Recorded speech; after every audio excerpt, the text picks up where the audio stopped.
lands. This is, of course, more comprehensive, it's more inclusive. There are more types of native vegetation that became protected by this, consumer demand side regulation. But still there are gaps, and I'm going to talk about them here in this case study. Next, please.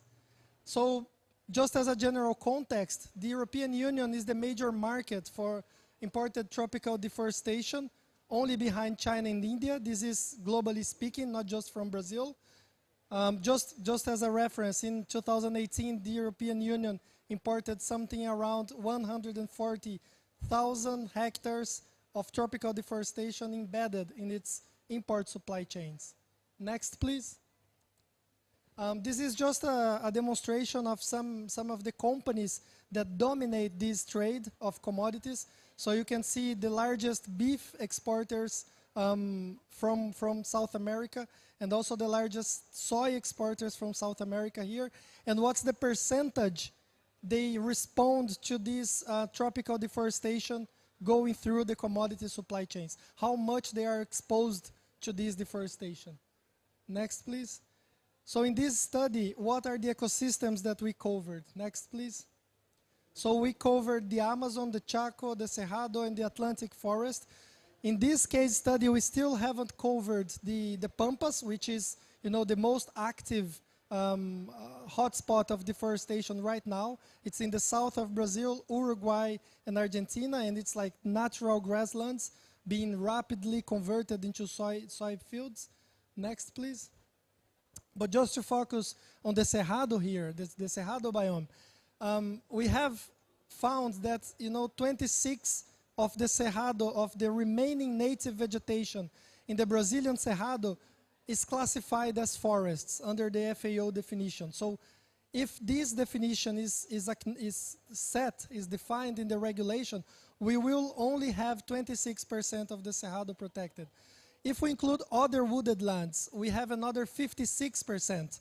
That makes about 82% in total coverage. But then still we have savannas that are low density in carbon, and therefore they are not classified as other wooded lands. We also have grasslands, and all the other types of native vegetation, they would account for 18% of the remaining native vegetation in the Cerrado. And they are uncovered from in the current proposal that is being negotiated in the trilogue. Next one, please. So what are the risks arising from these gaps? Next, please. Yeah. So as you can see in this map, this is a map of the hotspots of EU soy and beef imports. And you can see that the highest risk areas for deforestation and conversion, many of them are located in the Cerrado biome. Also, many of them are in the Chacos, in the Argentinian Chacos. If you look at the proportion of conversion and deforestation, previous please, conversion exposure by biome for soy and beef only, you can see that the Cerrado accounts for something around 55% of the deforestation exposure. And then if we zoom in into the Cerrado only and look at the beef and soy exported from the Cerrado to the EU, we find something around 62% coming from high-risk areas, which means these areas would probably, because we don't have this clarity, but they would be probably classified as high-risk areas in the risk benchmarking system of the EU regulation. Next, please. So just looking at the exports now, we found that 20% of recent agricultural conversion between 2015 and 2020 would not be covered, would not be protected by the EU regulation as it stands now, as it's being negotiated in the trilogue, already acknowledging the Parliament proposal, which expanded the scope a little bit. So this is if only forests and other wooded lands are included. Next, please. Yes, grasslands. I won't talk about this. I had changed already. Next one, please. And I finish here. I stop.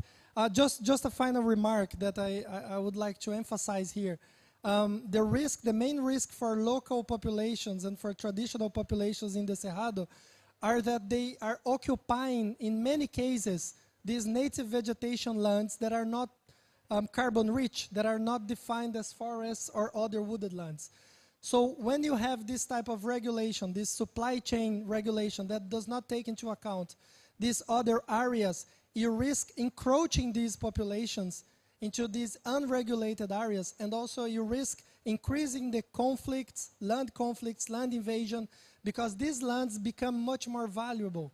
As you can understand from this regulation, it's a market signal that will increase the value of clearing land, because it will increase the costs of clearing land, because the signal is products cultivated in these recently deforested lands will not have markets in the EU.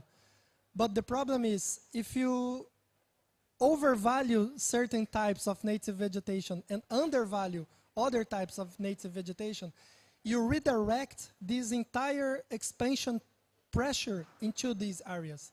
So how can these local populations and communities cope with this problem, with this intense pressure for, you know, land valuation, invasions, conflicts, etc.? Yeah, I stop here. Thank you. So thank you, Thiago. Happy that you made it. And following now the discussion, I will ask Jean to talk a little bit about key solutions in this scenario of deforestation, conflicts, violations. And please, Jean, the floor is yours. So we saw that normally we associate as Europeans interest, and many of these policies are very much focused on forests, and then we forget about the other ecosystems, and these ecosystems are not empty. So by definition, every space has people.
Cerrado, the main impact of Europe outside of Europe will not be considered. Because the main impact of Europe on the imports of Europe is not on the Amazon, it's in the Cerrado, as we call it. Another good news is we had a change in the last elections in Brazil. Yeah?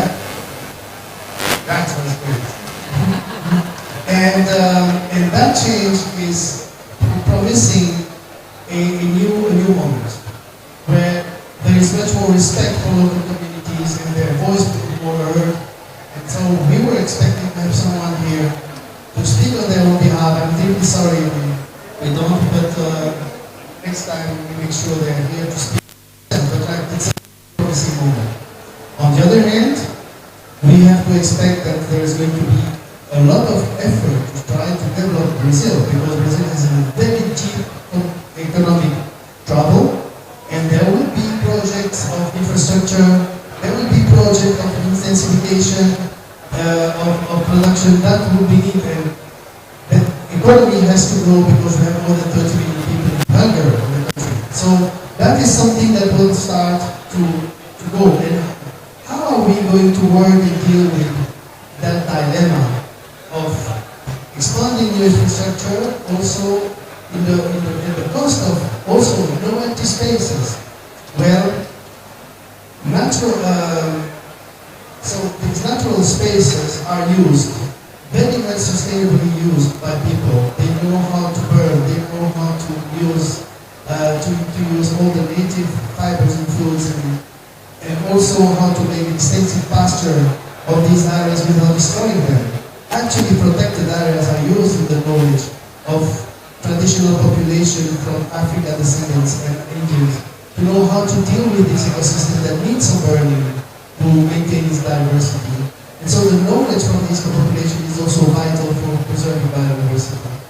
So, yet, we've seen in the past the big amount of new protected areas, traditional land, extractive reserves, recognition of the land rights from the traditional communities as a very big buffer to avoid the speculative conversion of ecosystems related to expansion of infrastructure, for instance. So we see the recognition of rights of traditional population as the main tool for conservation in the country. The principal tool for conservation and preservation of ecosystems and biodiversity will go through the recognition of traditional rights. But just these fallen rights of the people themselves. And they were to live and express their and teach everyone, not only their descendants, every one of us, how to better use our environment. So that's what I want to say. So here you have when we started to realize that the EU will not have grasslands and savanna, then of course there's been a this record gives you to place it's a letter to the EU authorities from all the organizations of the Cerrado, of representative of classes and all the traditional people, organizations, cooperatives, and also NGOs, and that was given to the authorities in Europe. So the voice coming directly from the Cerrado to the EU Parliament, to the EU Commission, and we hope this voice will be heard. Thank you. Thank you very much, Jan. Our intention here was to show what is Cerrado, the risks of considering those forests in international discussions. Unfortunately, our speaker from CONAC, listener of the States, was supposed to be here, but this is a general opinion of the public participation in Cerrado. We still have 5 more minutes, and I would like to know if there is any question. I think we have time for 1 or 2 questions. Is there one?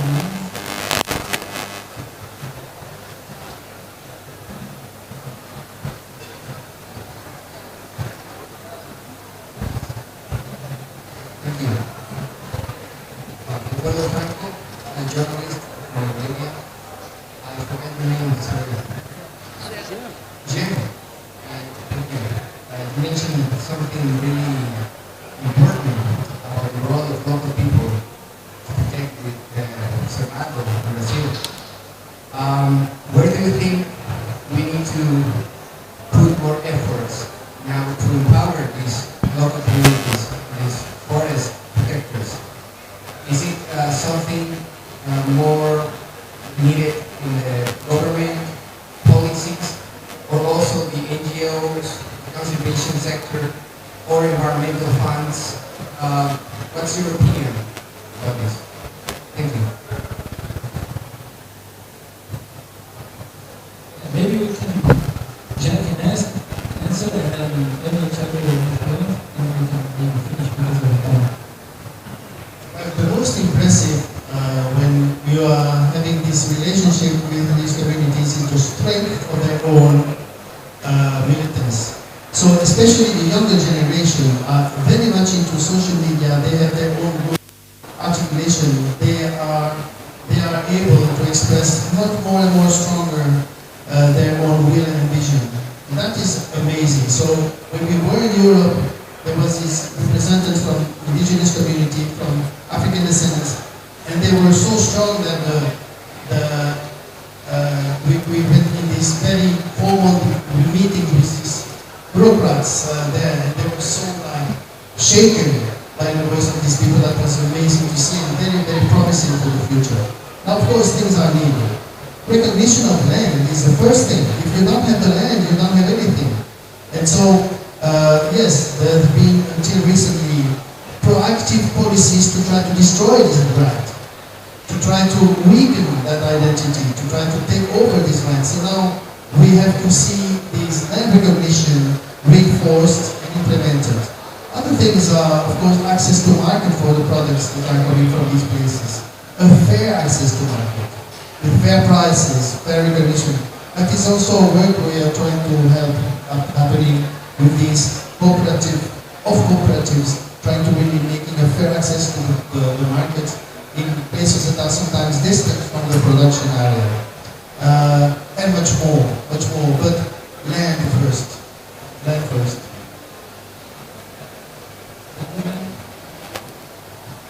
Just to complement, there are thousands of communities invisible in the Cerrado that are facing severe threats from the expansion of agribusiness, and now they are drinking orange water due to agrotopics, to poison, agrochemicals. So we really need, the first thing to do, we have to recognize them.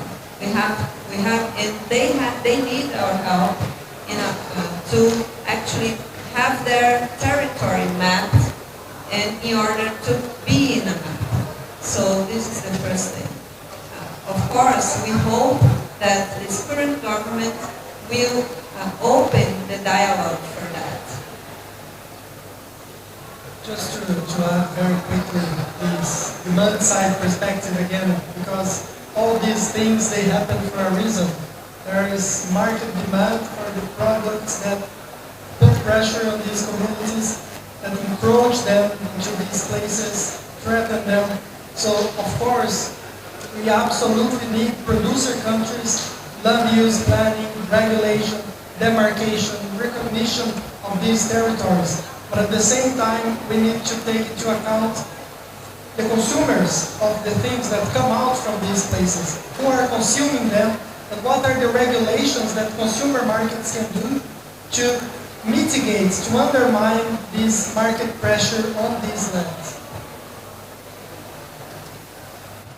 Thank you very much. I think we have time, like 30 seconds for each one for a final consideration. So, yeah, just saying that, reinforcing that the connection between Cerrado and the Amazon, and if we are able to organize the land use and the occupation in the Cerrado, well, Brazil will continue growing by producing food, but in an organized way, and also we will have our systems and water systems and cultural systems in the heart of Brazil saved as well. I think there are very bold and strong initiatives already in place and in progress by consumer countries. They just need to make sure that they acknowledge all traditional communities, all human rights involved, all types of native vegetation in these consumer side regulations. Thank you.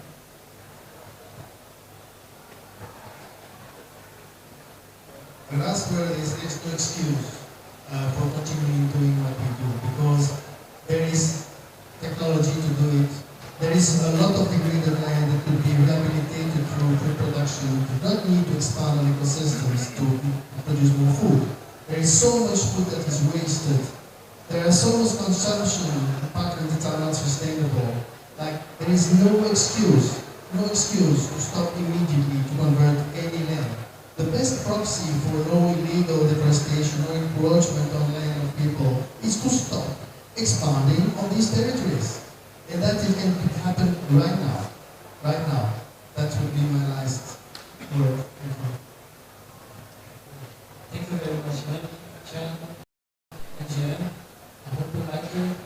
So, thank you very much.